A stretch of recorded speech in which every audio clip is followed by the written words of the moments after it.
မနက်တခွန်ဆက်ရှိစခွန်ညာနဲ့ငါးထထားရဲ့ထစင်ဆိုင်မူရကြာတာပရိမနတ်စော်ဆန်းကွာဆရာရဲ့ဟူးမကျော်မွေး break အရန်လေး break အရန် for break အရန်နှစ်ဒဲဆော်တဲ့အပေါက်ပြီးပြီကွာဟူးမကျော် maintain break တလုံးကဟူးမကျော်မှာမထခဲ့တာဖြစ်လို့ဆရာကကြာတာပရိနဲ့တောက်ကြမွေး break အသစ်ထပ်ပြီးတင်ပေးပါမယ်ကွာဆရာကိုအားပေးရင်အင်္ဂလိပ်လို thank you လို့ပြောခဲ့ပေးပါကွာ TAANK တန် YOUU တန်ယူလို့ပြောခဲ့ပေးကြပါကွာဆရာပြောတာတေချာလိုက်နားထောင်ရင်ထပ်ပြီးပေါက်ကြအောင်မယ်ကွာထပ်ပြီးပေါက်ကြအောင်မယ်ကွာပေါက်ကြမယ်ကွာနိုင်တလောက်ကစားထပ်ပေါက်ကြမယ်ကွာဆရာဟူးမကျော်မွေး break တင်ပြီးထားတယ်ဆရာပရိသတ်တီတိကြမှာပါဆရာဟူးမကျော်မွေးအရန်လေး break အရန် for break maintain တလုံးအစားဆရာကကြာသာပရိနာတောက်ကြမွေး break အသစ်ထပ်ပြီးတင်ပြီးမယ်ကွာအပတ်တိုင်းဆရာမွေး break လိုက်ကစားဖူးတဲ့ပရိသတ်တီတိကြတယ်ကွာအပတ်တိုင်းပြက်ပင်မရှိခဏပေါက်ကြတယ်ကွာပြီးခဲ့တဲ့ပတ်ကလည်းစက်တိုက်ဆရာမွေး break နဲ့နေတိုက်ပတ်တီးနဲ့နေတိုက်ပတ်တီးတွေကရွေးကွက်လက်ခဏပေါက်ကြလို့ဆရာပရိသတ်တီပြောရတယ်ကွာဒီတစ်ပတ်လက်ထပ်ပြီးပေါက်မယ်ကွာဆရာပရိသတ်တော့ဆရာအမြဲတမ်းကြိုးစားနေတယ်ကွာတခါတလေဆရာကနန်းစမားတဲ့အခါဆရာကိုအပြစ်မမြင်ကြပါနဲ့ကွာဆရာပေးတဲ့ကနန်းပေါက်ချင်တာဆိုရင်ဆရာပြောတာတေချာနားထောင်ပေးပါကွာဆရာပရိသတ်တွေထပ်ပေါက်ကြမယ်ကွာဆရာကပေါက်စီခြင်းလို့တင်ပေးတာဆရာပရိသတ်တွေပျော်ကြမယ်ကွာဆရာစိတ်အရာထက်ကိုထပ်ပေးရမယ်ကွာပေါက်ကွာဆရာပြောတာတေချာလိုက်ပြီးနားထောင်ရင်နားလည်ရင်ပေါက်မယ်ကွာ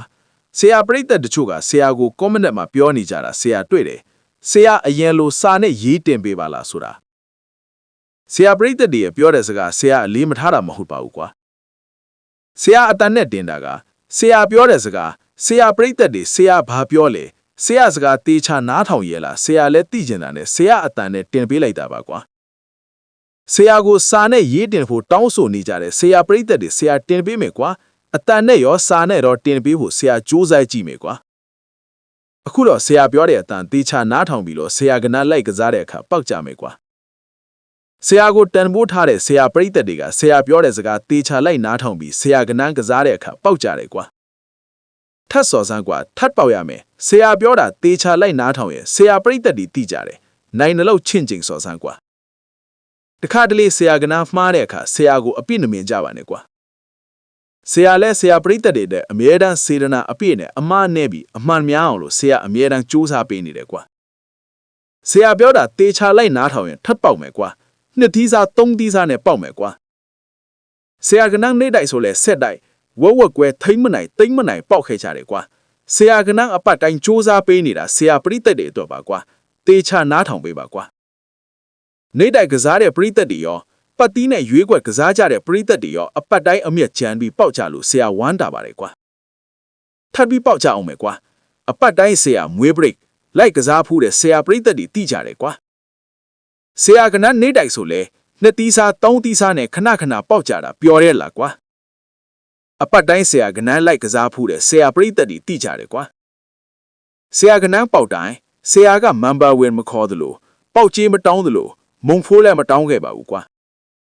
ဆရာပရိသတ်တွေအတွက်အမြဲစေတနာအပြည့်ထားပြီးတော့ပေါက်ကနန်းထီအောင်လို့ဆရာအမြဲတမ်းကြိုးစားနေတယ်ကွာဆရာရဲ့စေတနာကိုအတိမတ်ပြုခဲ့ရင်အားပေးတယ်လို့ပြောခဲ့ပြီးပါကွာဆရာပရိသတ်တွေအားပေးစကားဆရာအတွက်အားရှိရကွာအားပေးတယ်လို့ပြောခဲ့ရင်ရပါပြီကွာဆရာကနန်းပတ်တီးနဲ့ရွေးကွက်ကစားပြီးထပ်ပေါက်ကွာပေါက်စေချင်လို့လေဆရာတင်ပေးလိုက်တာကွာဆရာပြောတာတေချာလိုက်နားထောင်တဲ့ပရိသတ်တွေခဏပေါက်ကြမယ်ကွာအမှားနဲ့ပြီးအမှန်များအောင်လို့စေတနာအပြည့်နဲ့ဆရာပရိသတ်တွေအတွက်ကြိုးစားပေးနေတယ်ကွာဆရာပရိသတ်တွေအတွက်ဆရာကြိုးစားနေတာနာမည်ကြီးချင်လို့မဟုတ်ဘူးပတ်စံချမ်းသာချင်လို့မဟုတ်ဘူးပရိသတ်တွေကိုတကယ်အနိုင်ရစေချင်လို့ပဲကွာ19 ရက် 3 လ 2026ကြာတာပရိမနက်ဆရာကနန်းကစားပြီးနှစ်သီးစားသုံးသီးစားပေါက်ကွာ19 ရက် 3 လ 2026မနက်နှစ်သီးစားနဲ့လေးသီးစားဆရာထပ်ပြောမယ်တေချာနားထောင်ပေးပါနှစ်သီးစားနဲ့လေးသီးစားနှစ်သီးစားနဲ့လေးသီးစားဆိုစိုက်လာပတ်တီးပေါက်ကြမယ်ကွာပေါက်စေခြင်းလို့စေတနာနဲ့ကြိုးစားရှာဖွေပြီးတင်ပေးနေတဲ့ဆရာကွာဆရာပရိသတ်အတွက်နေ့တိုင်းထွက်ကနားဆက်တယ်နေ့တိုင်းတွက်တယ်နေ့တိုင်းပြန်ကြည့်တယ်ဒီနေ့အထိလှုပ်လာနိုင်တာကပရိသတ်တွေကြောင့်ပဲကွာတချို့ကမိကြတယ်ဆရာဘာလို့မန်ဘာမခေါ်မလုပ်လဲလို့ဆရာပြောမယ်ကွာဆရာမလို့ချင်ဘူးပရိသတ်တွေပက်ဆံပေးရတာဆရာကိုယုံကြည်ပြီးလိုက်ကစားတဲ့ဆရာပရိသတ်တွေကိုဆရာမတုံးစားချင်ဘူးအဲ့ဒါကြောင့်အခမဲ့ပဲပေးတာကွာ ပရိသတ်တွေပေါက်ရင်ဆရာအယံပြောတယ်ကွာဆရာခဏပင်ပန်းနဲ့ရှာထားတာဆရာပရိသတ်တွေပေါက်ဖို့ကပေါက်ရင်ပြောရင်ဆရာမြင်လာတာစိတ်ချမ်းသာတယ်ကွာဆရာကလိန်တာမရှိဘူးကွာပေါက်ရင်ပြောတယ်မပေါက်ရင်လည်းဝန်ခံတယ်ကွာဒါပဲယုံကြည်မှုကွာဒီနေ့ဆရာခဏကြည့်နေတဲ့သူတွေ comment မှာဆရာရှိလားရေးပြပါအောင်ကွာဆရာ comment တွေကိုဖတ်နေတာကွာဆရာရှိပါတယ်ကွာနေ့တိုင်းကြည့်တယ်ဆိုပြီးရေးထားတာတွေ့ရတော့ဆရာစိတ်ထဲအားတက်လာတယ်ကွာဆရာခဏကိုနေ့တိုင်းကြည့်ပေးကြတဲ့ပရိသတ်တွေကတကယ်ဆရာအတွက်မိသားစုလိုပဲကွာတချို့ပရိသတ်တွေကမနက်အလုတ်သွားတဲ့နားထောင်တယ်တချို့ကဆိုင်မှာဖွင့်ထားတယ်တချို့ကညအိမ်မှာနားထောင်တယ်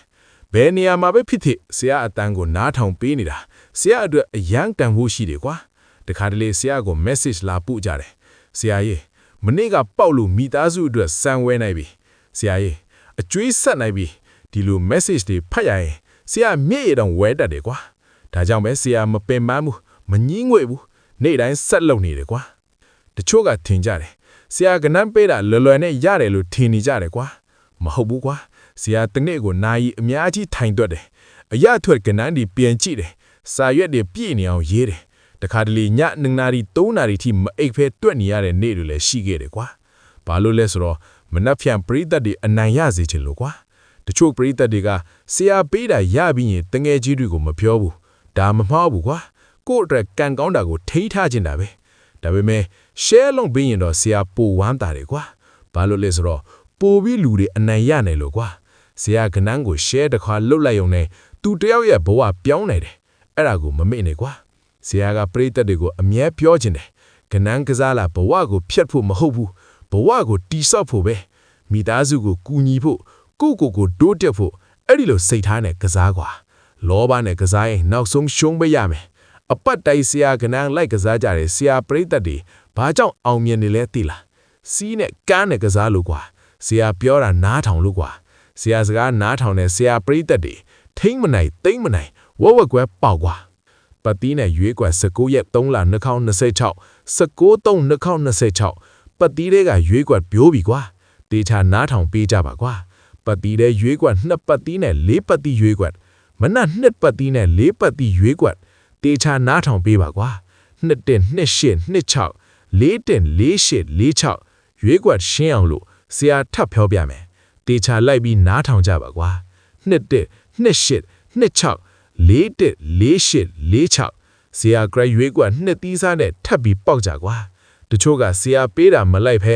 ကိုကြိုက်တာထူတယ်ပြီးတယ်ရှုံးသွားတော့ဆရာကိုအပြစ်တင်တယ်ကွာ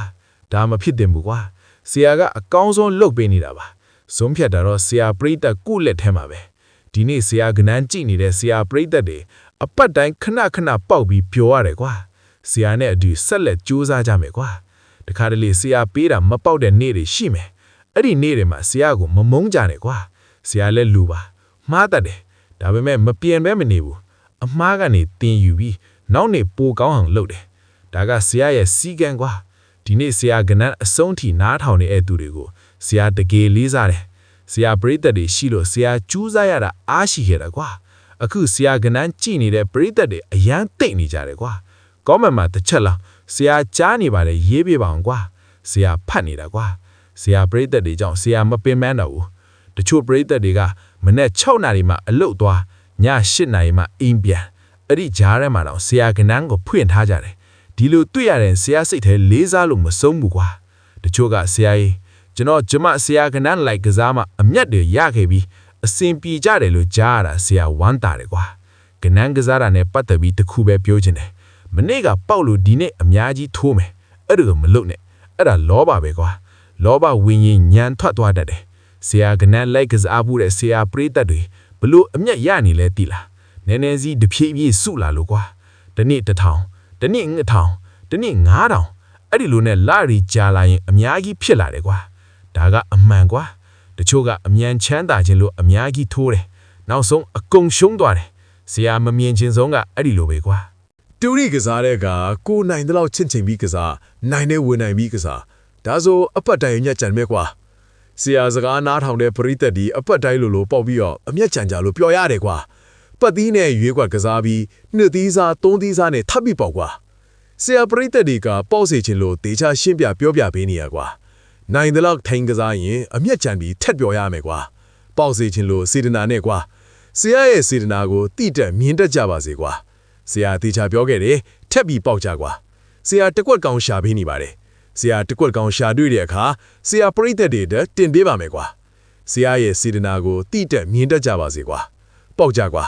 ဆရာရဲ့စေတနာကိုအတိမတ်ပြုပေးရင်အားပေးတယ်လို့ပြောဟေပေးပါကွာခဏခဏပေါက်ကြပါစေကွာဆရာပရိသတ်တွေအတွက်ဆရာအမြဲတမ်းစူးစမ်းပေးတယ်ကွာခဏခဏပေါက်ကြကွာ